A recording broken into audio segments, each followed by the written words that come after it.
Tema 4. Bloque penal. El dolo, clases de dolo, la delimitación del dolo eventual de la culpa consciente y los elementos subjetivos del tipo. El concepto de dolo es un elemento del delito que supone la realización consciente y voluntaria de la conducta típica. Este elemento del delito es introducido por los diferentes sistemas o teorías del teoría del delito en diferentes lugares. En el sistema causalista se vincula la culpabilidad, al estudio de la culpabilidad. En el sistema finalista, al estudio de la tipicidad o antijuricidad. Y Lechner lo vinculaba tanto a la tipicidad como a la culpabilidad, como elemento subjetivo del injusto y al mismo tiempo como forma de culpabilidad. De la definición del concepto extraemos un elemento intelectual o cognitivo y un elemento volitivo. En cuanto al elemento intelectual, se trata del conocimiento de realizar el delito, que implica conocer los elementos constitutivos del tipo y la significación antijurídica de la conducta típica. Los elementos constitutivos del tipo son los esenciales y también los accidentales que sirvan de fundamento a subtipos agravados o atenuados, y no es necesario que se extienda a las condiciones objetivas de punibilidad. En cuanto a la significación antijurídica, el sujeto debe saber que realiza una conducta contraria a derecho por obra contra bienes jurídicos protegidos, antijuridicidad material, que sea actual o real y no meramente potencial. No que hubiera podido conocer la antijuridicidad, sino que efectivamente la conozca. Apreciada en base a criterios de valoración paralela en la esfera del profano. Por lo tanto, no exige un saber jurídico o conocimiento concreto de la ley, antijuridicidad formal. Desde la perspectiva del sistema finalista, el dolo es la parte subjetiva del tipo de injusto y por tanto no tiene que abarcar el conocimiento de la antijuridicidad.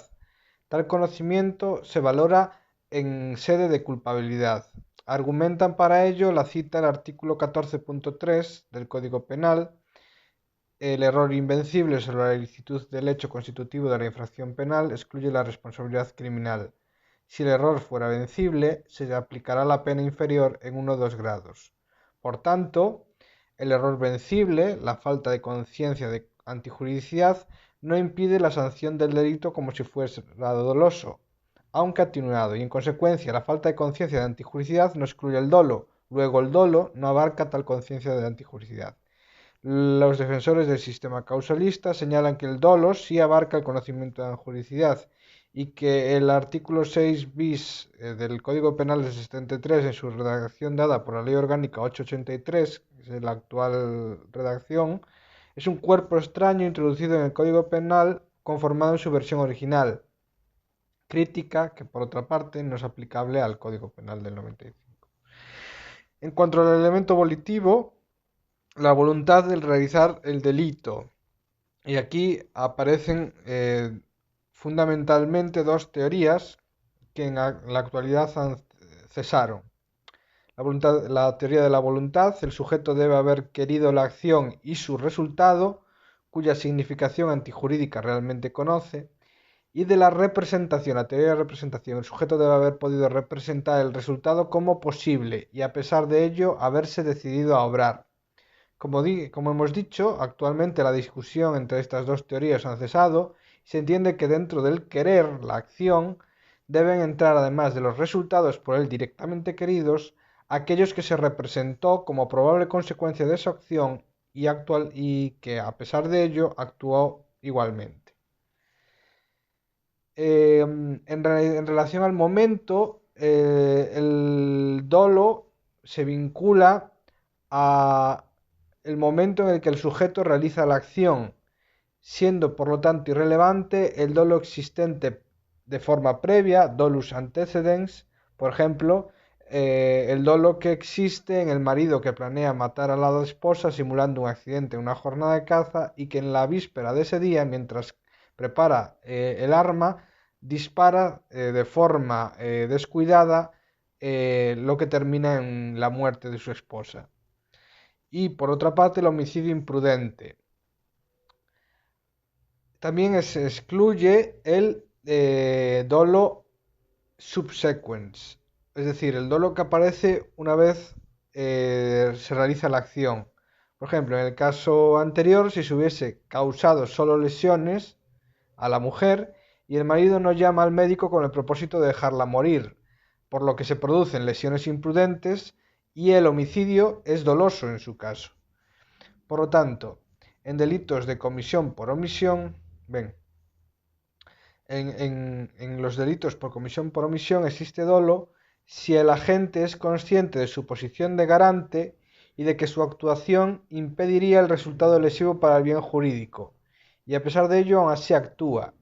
Existe culpa si el agente, por negligencia, no es consciente de su posición de garante o de que su actuación impediría el resultado lesivo para el bien jurídico, y cuando realiza la acción pero no alcanza la meta de evitación del resultado por realizarla de forma descuidada. Analizando las clases de dolo, encontramos, según el elemento volitivo, un dolo directo de primer grado, un dolo directo de segundo grado y un dolo eventual o condicional. El dolo de primer grado se da cuando el fin perseguido por el sujeto es la realización de la conducta de delitos de resultado, por lo tanto el resultado A dispara contra B porque quiere matarle y le causa la muerte. El dolo directo del segundo grado, o denominado indirecto por parte de nuestra doctrina, o de consecuencias necesarias, tal y como lo formula el Tribunal Supremo, se da cuando el fin perseguido por el sujeto no es la realización del tipo, sino otro, pero sabe que para alcanzar dicho fin, necesariamente y con seguridad, tendrá que realizar todos los elementos del tipo y que aún así actúa. Por ejemplo, en el caso Thomas de 1875, existe dolo directo de segundo grado en aquel que coloca en un barco un explosivo para hundirlo en la travesía y cobrar el seguro.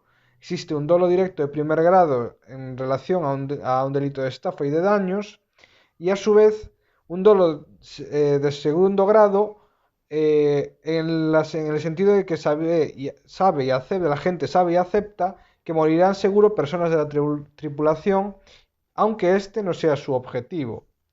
En todos los casos hay un delito principal y otro que es contingencia necesaria en el plan trazado. Unas veces el derecho positivo puede haber previsto el eventual uso de ciertos medios, creando un tipo específico. En los demás casos, el problema se trata como un supuesto de concurso real de delitos, en el cual la demostración del dolo del delito principal se extiende al de los delitos contingentes. En cuanto al dolo eventual o condicional, existen diferentes teorías, unas más aceptadas que otras por nuestra jurisprudencia. La teoría del consentimiento o aceptación vendría a decir que aparece el dolo cuando el fin perseguido por el sujeto no es la realización del tipo, sino otro fin, pero prevé como posible la producción del resultado delictivo y aún así acepta esa eventualidad y le resulta indiferente. La diferencia entre el dolo eventual y el directo es que en este caso se presenta la posibilidad de la comisión del delito como posible, mientras que en el dolo directo la presenta como seguro. ¿Cómo se aprecia? ¿El sujeto ha representado el resultado producido como probable consecuencia de su acción? Si la respuesta es afirmativa, ¿cómo se habría comportado de representar el resultado como seguro? Si ese resultado lo hubiese interpretado como seguro, entonces es un dolo eventual. Si hubiera abstenido de realizar la acción, no existe dolo. Esta teoría del consentimiento-aceptación es la más aceptada. De la probabilidad es la teoría que señala que el dolo eventual aparece cuando el fin perseguido por el sujeto no es la realización del tipo, sino otro fin, pero prevé como posible la producción del resultado delictivo y aún así actúa. La diferencia con la teoría del consentimiento es que ésta exige aceptación de tal posibilidad, mientras que la probabilidad solo exige la posibilidad de producción y actuación a tal efecto.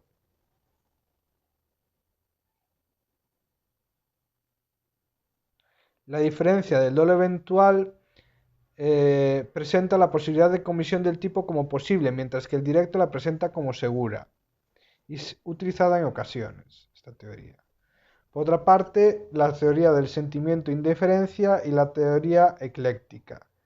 Al respecto de la primera, sería doble eventual si el sujeto muestra indiferencia entre la posible producción del resultado delictivo y si muestra un sentimiento de disgusto o preocupación, nos moveríamos en el terreno de la imprudencia consciente. Esta teoría ha sido rechazada por nuestra doctrina, especialmente por el profesor Duzón Peña, pues el sentimiento de la gente solo puede actuar como indicio de su aceptación, no como criterio único, pues no equivale a declaración de voluntad.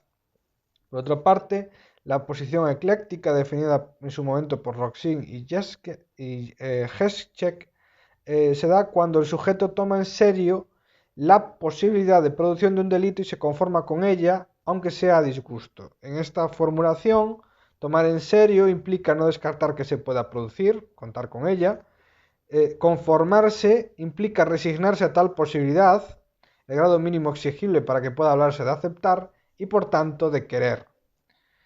En nuestro ordenamiento, la legislación, el derecho positivo, no recoge ninguna regulación del derecho del dolo eventual. Nos debemos remitir a la jurisprudencia del Tribunal Supremo, que se inclina por teorías del consentimiento y la probabilidad, como en su sentencia del 22 de noviembre de 2006. En cualquier caso, el dolo eventual presenta valor jurídico, no supone una menor gravedad de la culpabilidad frente al dolo directo, pues ambos comparten idéntico menosprecio al bien jurídico protegido.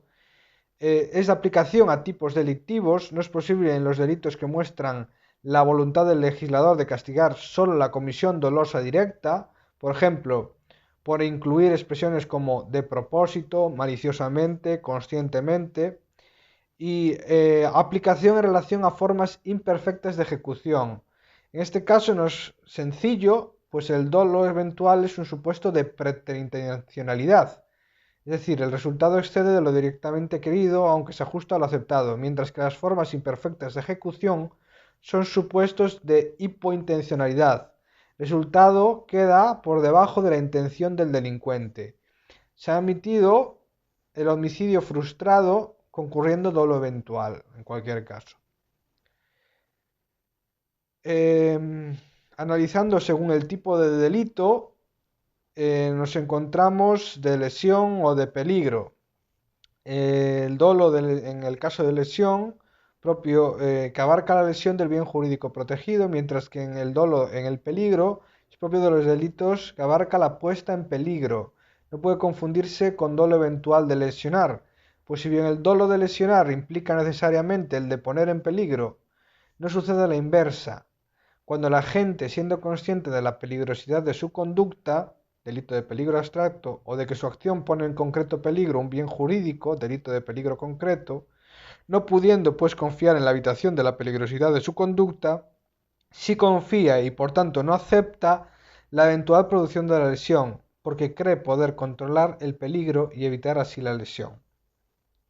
En relación a los delitos complejos previstos por el Código Penal del 73, robo con homicidio, el dolo es preordenado cuando se quiere causar la muerte para facilitar el robo, episódico cuando se va a robar y en el transcurso del atraco se produce la muerte de la víctima, parecen preverse en el Código Penal del 95, concretamente en la regulación que provee el artículo 74 en relación al delito continuado y delito masa, el que en ejecución de un plan preconcebido o aprovechando idéntica ocasión realizarse una pluralidad de acciones o omisiones. El dolo, además, se ha de estudiar en relación a tipos genéricos y tipos específicos agravados. Desde una perspectiva genérica, los tipos genéricos y desde una perspectiva específica, por ejemplo, el antiguo parricidio, donde se exigía querer la muerte de la víctima y que ésta fuera un determinado familiar. Modernamente se identifica con los elementos subjetivos del injusto, que se analizan posteriormente.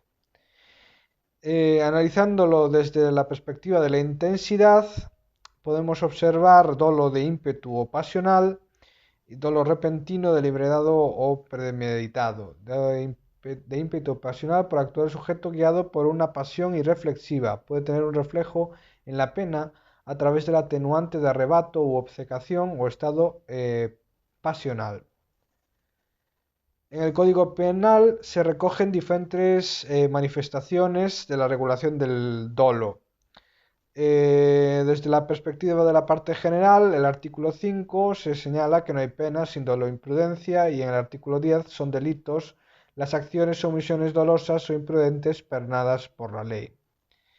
Desde la perspectiva de la parte especial, no se puede expresar la locución dolo, sino que se sobreentiende que cuando en un tipo no se hace alusión a la forma de culpabilidad, esta es la dolosa. Si se hace mención expresa a la imprudencia, cuando se tipifica, por ejemplo, en el artículo 142 al momento de regular el homicidio imprudente. Desde una perspectiva del sistema, no hay argumentos suficientes para optar por un sistema u otro. Así, al interpretar acciones y omisiones dolosas o imprudentes, artículo 10, los causalistas determinan dos grados de culpabilidad, mientras que los finalistas consideran que el dolo forma parte de la finalidad de la acción. En cuanto a la delimitación del dolo eventual de la culpa consciente, debemos tener en cuenta que esta última se refiere al momento en el que el sujeto quiere realizar la acción, pero no el resultado, pues aunque éste se representa en la mente como posible o probable, se tiene la esperanza o se confía en que no se producirá. La doctrina refleja diferentes teorías eh, del consentimiento-aceptación, de la posibilidad y de la probabilidad o de la representación, y del sentimiento o de la indiferencia. El dolo eventual, como todo dolo, exige los elementos intelectual y volitivo, mientras que la culpa consciente solo exigiría elemento intelectual, según la primera de las teorías, del consentimiento y aceptación. Por otra parte, la teoría de la posibilidad y de la probabilidad, o también denominada de la representación, el dolo eventual exige elemento intelectivo, pero no el volitivo, al igual que la culpa consciente. Hay dolo eventual si el sujeto es consciente de la probabilidad de ocurrencia y aún así actúa, y hay culpa consciente si el sujeto es consciente de la posibilidad de ocurrencia, pero actúa en la confianza de su no producción. Y finalmente, la teoría del sentimiento de indiferencia, en la actualidad ya rechazada, considera que hay dolo eventual si el sujeto muestra indiferencia ante la posible producción de resultado delictivo, y hay culpa consciente si muestra un sentimiento de disgusto o preocupación. Desde la perspectiva de la jurisprudencia, el Tribunal Supremo se ha inclinado por la teoría del consentimiento por ser la más racional y la más unívoca. Analizando los elementos subjetivos del tipo, encontramos que son elementos que se añaden al tipo, pero que a su vez son distintos del dolo y la imprudencia, o la imprudencia. Son casos de elementos subjetivos del tipo, los de tendencia interna trascendente, los de tendencia interna intensificada o los de conocimiento de la falsedad. Tendencia interna trascendente nos referimos a que tiene un motivo que trasciende la realización del hecho típico. Por ejemplo, la exigencia del ánimo de lucro en el hurto. Su ocurrencia servirá para diferenciar distintas conductas que externamente aparecen como iguales, pero cuyo significado penal debe ser distinto. Por ejemplo, tomar un vehículo de motor ajeno sin ánimo de lucro, con intención de usarlo y después devolverlo, será hurto de vehículos a motor. Por otra parte, los de tendencia interna intensificada que exigen que la gente confiera a la acción típica un determinado sentido subjetivo. Nos referimos al ánimo lúbrico para, por ejemplo, para que en el reconocimiento médico de una mujer pueda originar un delito de agresiones sexuales. En cuanto a la relación con conocimiento de la falsedad de los delitos de expresión, se dan en el caso de estos elementos subjetivos del tipo en los delitos de falso testimonio, acusación y denuncia falsa.